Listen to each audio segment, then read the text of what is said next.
I thought CM Punk and Drew was gonna go hard, but I didn't think it was gonna go... Cybertruck! Sorry, there's a Cybertruck.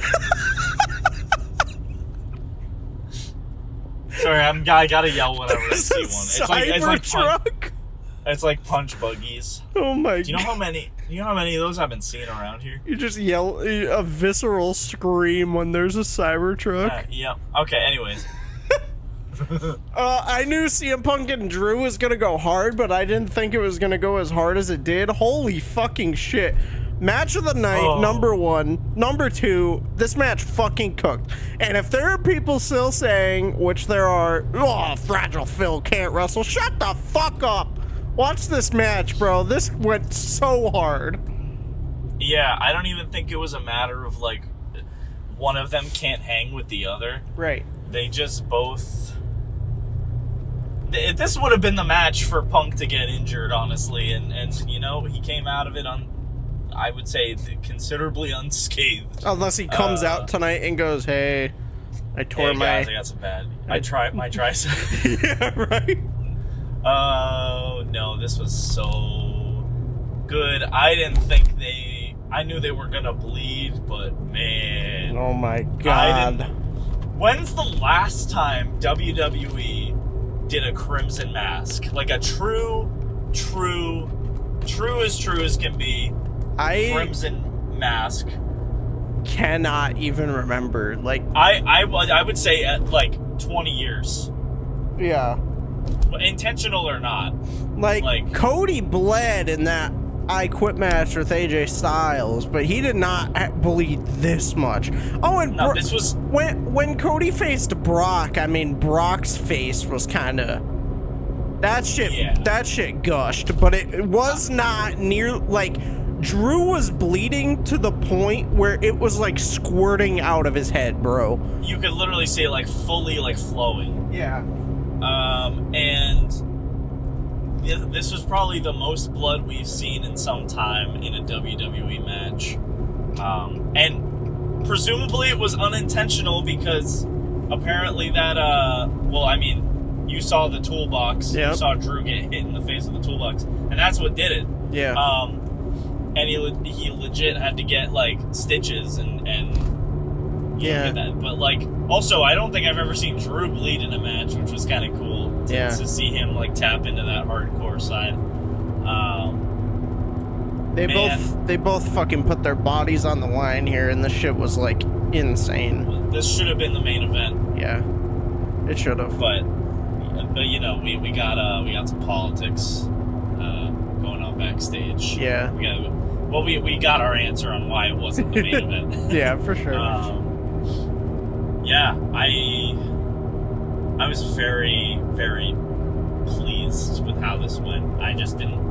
It surpassed my expectations. Yeah. And there were a lot of cool little things. There was the table with the legs. Was that supposed to happen, or do you think they ran with that? I don't know. I wonder if they ran with it, because if they ran with it, they did a damn good job at it. It seemed like it wasn't intentional, but then they played it off as it, you know, being intentional. Yeah. CM Punk took those legs on that table, almost fucking stabbed Drew in the throat.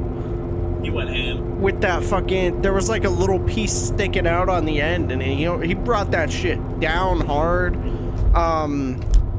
Also, this match was just long. Like, yeah, it was like, I don't know, 30 minutes? 31 minutes. Okay. Whoa! So, including entrances. All right. Oh. All right. Well, including entrances, it was like 40 minutes, but yeah, 31 minutes of fucking long carnage. The pacing was really good. They had a crazy like stare down at the beginning. Yeah. Like they were just looking at each other, ready to fucking murder each other. We had a really good spot with the beads.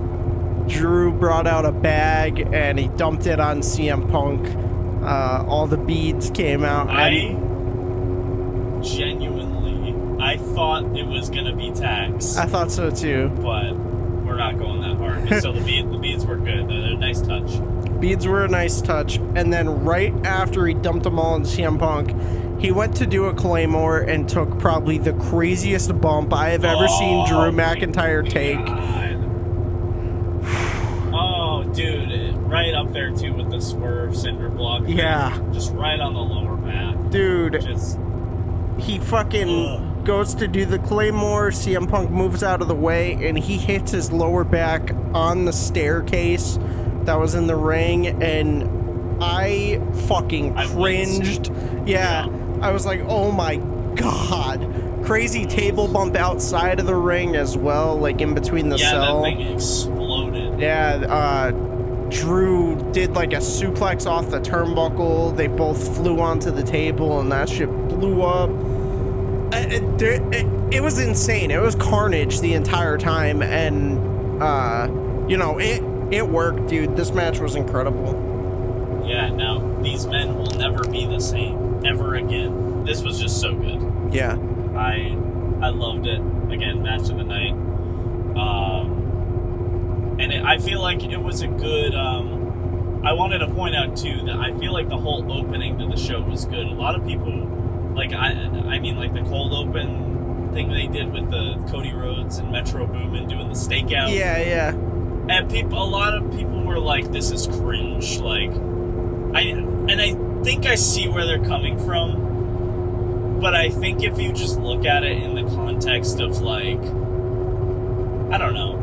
It's just fun. It's just supposed to be fun. It's not like, right. You're not supposed to watch that and take that seriously. You're not supposed to like see Triple H like coming out and handing him the documents, and then he's doing a stakeout with a fucking rapper producer, right. Or whatever. Like, it's not like, the point of it is not to be like serious. It's very self-aware that it's just cool, and like I thought they did nice touch on it with like there's like a secret person like taking photos of him, and there's snap and all that shit. Like, the part when Triple H yelled, he's like, what other Metro is there? And he like looks around and he's like, shit. Oh yeah, I like the bit where everyone's like, he knows who Metro Boomin is. Yeah.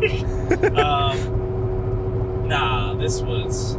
Yeah, it was great. A nice touch. It was a nice opening of the pay-per-view, and like, and again, this is a great match to open it up, but it should have been the main event. It should have. I agree. And honestly, for me, I know you liked the other matches, but it really made the other matches drag on for me until the end.